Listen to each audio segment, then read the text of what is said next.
Subscribe பண்ணாதவங்க subscribe பண்ணுங்க. அப்படியே பக்கத்துல இருக்க பெல் ஐகானையும் பிரஸ் பண்ணுங்க. மிதுன ராசி அன்பர்களே, 4 கிரகங்கள் சேர்க்கை, அதாவது காலச்சக்கரத்தினுடைய 10வது வீடான மகரத்துல இணைகிறது. அதாவது உங்க ராசிக்கு, மிதுன ராசிக்கு 8ஆம் இடத்துல அட்டமஸ்தானத்தில் 4 கிரகங்கள் இணைவு பெறக்கூடிய ஒரு காலகட்டம். எப்பெல்லாம் இணைகிறது அப்படின்னு பார்த்தீங்கன்னா, ஜனவரி மாதம் 13ஆம் தேதி சுக்கிர பகவான் 7ஆம் இடத்திலிருந்து 8ஆம் இடத்துக்கு பயிற்சி ஆகிறது. ஜனவரி மாதம் 15ஆம் தேதி சூரிய பகவான், அதாவது உங்க ராசிக்கு 3ஆம் அதிபதியான சூரிய பகவான் 8ல போய் மறைகிறார்.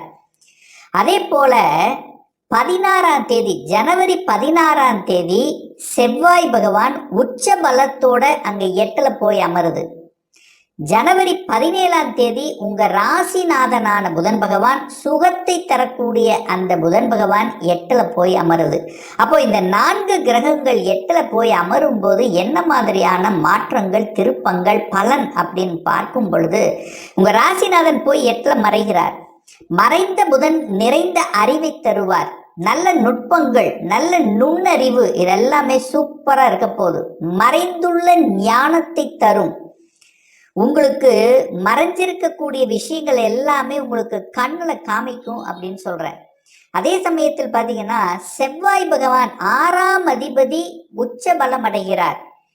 இந்த மிதுன ராசி அன்பர்களுக்கு 6க்குரியவன் கடன், நோய், எதிர்ப்பு, பகை, வம்பு, வழக்கு, கோர்ட்டு கேஸ், இந்த மாதிரி நெகட்டிவை கொடுக்கக்கூடிய அந்த செவ்வாய் பகவான் உச்ச பலத்தோட இருக்கிறார். அப்போ என்ன அர்த்தம்? உங்க எதிரி பலமாக இருக்கிறது அப்படிங்கிறத ஞாபகத்தில் வைத்துக் கொள்ளுங்கள் இந்த மிதுனராசி என்பர்கள்.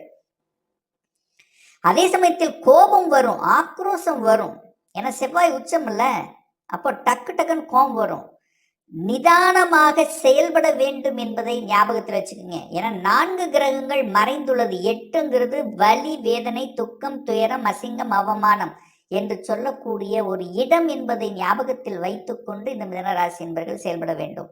அப்போ என்ன, சில சமயங்களில் காரிய தடைங்கிறது உண்டு. கொஞ்சம் ஸ்லோவாகும், லேட் ஆகும். அதை பற்றி கவலைப்பட வேண்டாம். நிதானம் என்பது ரொம்ப ரொம்ப முக்கியம் என்பதை மிதுனராசி என்பர்கள் ஞாபகத்தில் வச்சுக்கோங்க. ஆனா அதே சமயத்தில் திடீர் அதிர்ஷ்ட வாய்ப்புகளும் தேடி வரும் அப்படிங்கிறத புரிஞ்சுக்குங்க. 8ஆம் இடம் என்பது வலிவேதனை கொடுக்கக்கூடிய இடம் என்றாலும் அந்த இடத்துல தான் மறைமுகமாக திடீர் அதிர்ஷ்டமும் அங்க சேர்ந்திருக்கு. அதே சமயத்தில் செவ்வாய் பகவான் உச்சமா இருக்கார். அந்த செவ்வாய்ங்கிறது 11ஆம் அதிபதி, லாபஸ்தானத்தின் அதிபதியும் அவரே. அப்போ அந்த செவ்வாய் 8ஆம் இடத்திலிருந்து தனது 4ஆம் பார்வையாக 11ஆம் இடத்தை பார்த்து கொண்டிருக்கிறார்.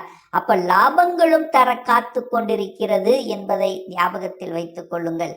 அப்போ வலிகளோடு, வேதனைகளோடு, இது நடக்கல, இது நடக்கல, இது தப்பா இருக்கு, இது பிரச்சனையா இருக்கு என்று மன அழுத்தத்தில் இருக்கக்கூடிய மிதுனத்துக்கு அதுவே உங்களுக்கு பாசிட்டிவாக, லாபமாக, அதிர்ஷ்டமாக மாறப்போகுது அப்படிங்கிறத ஞாபகத்தில் வச்சுட்டா போதும். அப்ப என்ன, அவசர கொடுக்க மட்டும் ஆகாது. நிதானமாக செயல்பட்டாலே உங்களுக்கு நன்மைகள் தர காத்து கொண்டிருக்கிறது. அவசரப்பட்டு வேலையை விட்டுறக்கூடாது. இங்கதான் பாயிண்ட். 8ல இருக்கு, ஏதாவது ஒரு டெம்ப்ட் பண்ணுவாங்க. பட் நிதானம், அந்த இடத்தில் நிதானம் அவசியம் என்பதை மைண்ட்ல வச்சுக்கோங்க. ஒரு சிலருக்கு பார்த்தீங்கன்னா, இந்த மிதுனராசி என்பர்களுக்கு திடீரென்று ப்ரமோஷனும் கிடைக்கும், இடமாற்றம் கிடைக்கும். ரொம்ப நாள் கிடைக்கல, ஒரு வலியோடு இருக்கு, எனக்கு கஷ்டமா இருக்கு, எனக்கு முன்னாடி இருந்தவங்களுக்கெல்லாம் ஏதாவது ஒரு வகையில் கிடைச்சிருச்சு, எனக்கு கிடைக்க மாட்டேங்குது, ஏதோ ஒரு குறை இருக்கிறது, யாரோ ஒரு தடுத்து கொண்டிருக்கிறார்கள், இதெல்லாமே உங்களுக்கு கண்ணில் காமிச்சிடும் இப்போ. அப்ப யார் எதிரி, யார் உங்களுக்கு துரோகம் செய்து கொண்டிருக்கிறார்கள், யார் உங்களை தடுத்து கொண்டிருக்கிறார்கள் என்பதை காண்பிக்கக்கூடிய ஒரு காலகட்டமாக உங்களுக்கு இருக்கும்.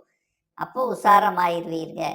அப்போ உங்களுக்கு தெரிந்து விடும், கூட இருந்து யார் நமக்கு இந்த தன்மைகள் எல்லாம் செய்தார்கள் என்பதை இனம் கண்டு கொண்டு அதற்கு தகுந்த மாதிரி செயல் திட்டம் தீட்டி வெற்றியடையக்கூடிய காலகட்டமும் இது அந்த காலகட்டமாக இருக்கும். ஸோ 6ஆம் இடம் என்பது வெற்றியை கொடுக்கக்கூடிய இடமும் அந்த 6ஆம் இடம் தான். உழைப்பால் வெற்றி, வேலை கிடைச்சிரும். 6க்குரியவன் ஸ்ட்ராங்கா இருக்கு. கடந்த 2-3 மாதங்களாக எனக்கு ஒரு வேலை கிடைக்கல, இந்த வேலையால் பிரச்சனையாக இருக்கிறது, நிறைய இடத்துல அப்ளை பண்ணியிருந்தேன் கிடைக்கலங்கிற இருக்கக்கூடிய மிதுனத்துக்கு எதிர்பாராத விதமாக உங்களுக்கு வேலை கிடைச்சிடும். ஒரு 4-5 இடத்துல இன்டர்வியூ அட்டன் பண்ணிட்டோம் சார், எதுவுமே ரிப்ளை கிடைக்கல சார். ரிப்ளை கன்ஃபார்மாக கிடைக்குங்கிறது தான் பாயிண்ட். அப்போது 8-11 கனெக்ட் ஆகும்போது திடீர் அதிர்ஷ்ட வாய்ப்புகளையும் கொடுக்கும் அப்படிங்கிறதான் அமைப்பு. 3ஆம் அதிபதி 8ல் போய் மறைகிறார். அப்போ இந்த இடத்துல தான் டிராவல் விஷயத்தில் கொஞ்சம் கவனமாக இருக்கணும். 3ஆம் இடம் என்பது பயணங்கள் ஏற்படுத்தும், கொஞ்சம் டென்ஷன் ப்ரெஷர் இருக்கும். இரவு நேர பயணங்களை முற்றிலுமாக தவிர்க்க வேண்டும் என்பதை ஞாபகத்தில் வைத்துக் கொள்ளுங்கள் இந்த மிதுனராசி என்பர்கள். ஏன்னா 4ஆம் இடம் என்பது வண்டி வாகனத்தை குறிக்கக்கூடிய இடம். ஸோ அந்த அதிபதியாக இருக்கக்கூடிய புதன் பகவானும் போய் 8ல் மறைஞ்சிருக்கிறதுனாலையும், வாகன காரக கிரகம் என்று சொல்லக்கூடிய சுக்கிரனும் போய் 8ல் மறைஞ்சிருக்கிறதுனால கண்டிப்பாக வாகனத்தில் செல்லும் பொழுது இந்த என்ன சொல்கிறது, வேகமாக செல்வது, இரவு நேரத்தில் பயணங்களை மேற்கொள்வது கொஞ்சம் ஜாக்கிரதையாக இருக்கணுங்கிறத மட்டும் ஒரு அலர்ட் அப்படிங்கிறது மைண்டில் வச்சுக்கிட்டாலே போதுமானது. மற்றபடி பயப்பட வேண்டிய அவசியம் என்பது இல்லை. 3க்குரியவன் 8ல் இருக்கிறதுனால யாருக்கு ஜாமீன் கையெழுத்து போடக்கூடாது, இது ஞாபகத்தில் வச்சுக்கோங்க. ஜாமீன் கையெழுத்து போட்டிங்கன்னா பிரச்சனை உங்களுக்கு தேடி வரும் என்பதை ஞாபகத்தில் வச்சுக்கோங்க. ஸோ அதுவும் அடுத்து ஒரு முக்கியமான ஒரு அலர்ட் அப்படி என்னன்னா, புதன் போய் 8ல் மறைஞ்சிட்டார். அப்போ புதன் போய் 8லன்னா, புதன் தான் டாக்குமெண்ட்டுக்கு சொந்தக்கார கிரகம் புதன். அப்போது நீங்கள் இடம் வாங்கலாமா நிலம் வாங்கலாமா வாங்கலாம், அதில் எந்த தப்பும் கிடையாது. ஏன்னா சூரியனும் சுக்கிரனும், அதாவது செவ்வாயும் சுக்கிரனும் அங்கே சேர்ந்துருக்கிறது, இதெல்லாமே நிலம் எதிர்பாராத விதத்தில் நிலம் அமைகிறது, வாங்கிறது, இதெல்லாமே நடக்கும், அதில் எந்த தப்பும் கிடையாது. ஆனால் ஒரே ஒரு இடத்துல அலர்ட்டாக இருக்க வேண்டியது என்னென்னா டாக்குமெண்ட். ஏன்னா உங்களுக்கு டாக்குமெண்ட்டில் ஏதாவது வில்லங்கம் இருக்கிற மாதிரியே காமிக்கும். அப்போ அதை ஒரு தடவைக்கு 2 தடவை செக் பண்ணணும். எந்த வகை டாக்குமெண்ட்டாக இருந்தாலும் செக் பண்ணணுங்கிறத ஞாபகத்தில் வச்சுட்டாலே போதும், மற்றபடி எந்த பிரச்சனையும் இல்லை.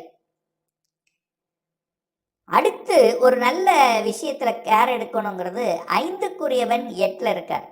அப்போ குழந்தைகள் நலனில் கொஞ்சம் அக்கறை எடுக்கணும். உங்கள் பேச்சை கேட்க மாட்டாங்க, இல்லை குழந்தைகள் உங்களை விட்டு கொஞ்சம் என்ன சொல்கிறது, ஒரு காரசார விவாதம் நடக்கக்கூடிய அமைப்பு, ஹெல்த்தில் கொஞ்சம் கேர் எடுக்க வேண்டிய அமைப்புகள்.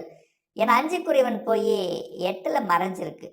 ஸோ அந்த அமைப்புக்கு ஏற்ப காதலில் இருக்கின்றவர்களும் கொஞ்சம் கரெக்டாக இருந்துக்கிறது நல்லது. ஏன்னா கொஞ்சம் சண்டைகள் வருவதற்கான வாய்ப்புகள் இருக்கிறது. ஏன்னா 5க்குரியவன் காதல் ஸ்தானத்தின் அதிபதியாக இருக்கக்கூடியவர் சுக்கிரன். அந்த சுக்கிரனும் போய் 8ல் இருக்கார், காதல் காரகனும் அதே சுக்கிரன் தான் 8ல் போய் மறைஞ்சிருக்கிறதுனால கொஞ்சம் கோபம். ஏன்னா செவ்வாயும் உங்கள் சூரியன் சேர்ந்துருக்கு, 2 உஷ்ண கிரகங்கள் சேரும்போது கோபம்தான். ஸோ மிகப்பெரிய பலகீனம் அப்படின்னு எடுத்துக்கிட்டால் இந்த மிதுனராசி என்பர்கள் கோபம் ஆக்ரோஷத்தை முழுவதுமாக தவிர்க்க வேண்டும் என்பதை ஞாபகத்தில் வச்சுக்கோங்க. நெகட்டிவ் விஷயத்துக்குள்ளே போகாதீங்க. ஏன்னா லக்னாதிபதி போய் 8ல் இருக்கார், நீங்கள் போய் 8ஆம் இடத்துல உட்கார்ந்துருக்கீங்கன்னு அர்த்தம். அப்போ உங்களை தேடி வருவாங்க நெகட்டிவ் விஷயங்கள். ஸோ அதுக்குள்ளே போகக்கூடாது அப்படிங்கிறத மைண்டில் வச்சுட்டாலே போதும். மற்றபடி பாசிட்டிவ் அப்படின்னா திடீர் வாய்ப்புகள் தான், திடீர் அதிர்ஷ்டம்தான், டக்குன்னு வெளிநாட்டுக்கு போகக்கூடிய வாய்ப்புகள். 8ஆம் இடம் என்பது தூர தேசத்துக்கு அனுப்பக்கூடிய அமைப்புகள். வேலை கிடைக்குதா, வெளிநாடு, வெளி மாநிலம், அந்நிய தேசம், சூப்பராக இருக்க போகுது. ஸோ ஒரு பாசிட்டிவ் அப்படின்னா வெளிநாடு, வெளி மாநிலம், அந்நிய தேசத்துக்கு வேலை கிடைப்பது, அங்கே மூவ் ஆகக்கூடிய அமைப்புகள், வேலை கிடைக்கிற விஷயங்கள், ப்ரமோஷன் கிடைக்கிற விஷயங்கள் நல்லது. வியாபாரத்தில் லாபம் கிடைக்கும்.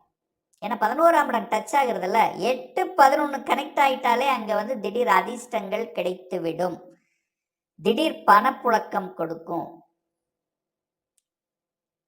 சில நல்ல விஷயங்கள் நடக்கக்கூடிய அந்த பார்த்து இன்னும் என்னன்னா உங்களை தொந்தரவு செஞ்சுட்டு இருக்கவங்க யாருங்கிறத காமிச்சு கொடுத்துரும். அதுதான் மிகப்பெரிய தன்மை. இது நாள் வரைக்கும் உங்களுக்கு அது தெரிஞ்சிருக்காது, இப்போ அது தெரியக்கூடிய தன்மை. அப்போ நிச்சயமாக இந்த காலகட்டம் ஒரு வழிகளை கொடுத்தாலும் சில தடைகளை கொடுத்தாலும் அதுக்கப்புறம் பார்த்தீங்கன்னா உங்களுக்கு பாசிட்டிவாக அமையுங்கிறதுல எந்தவித மாற்று கருத்தும் கிடையாது. மேலும் தகவலுக்கு எங்கள் சேனலை மறக்காமல் சப்ஸ்கிரைப் பண்ணுங்கள். நன்றி.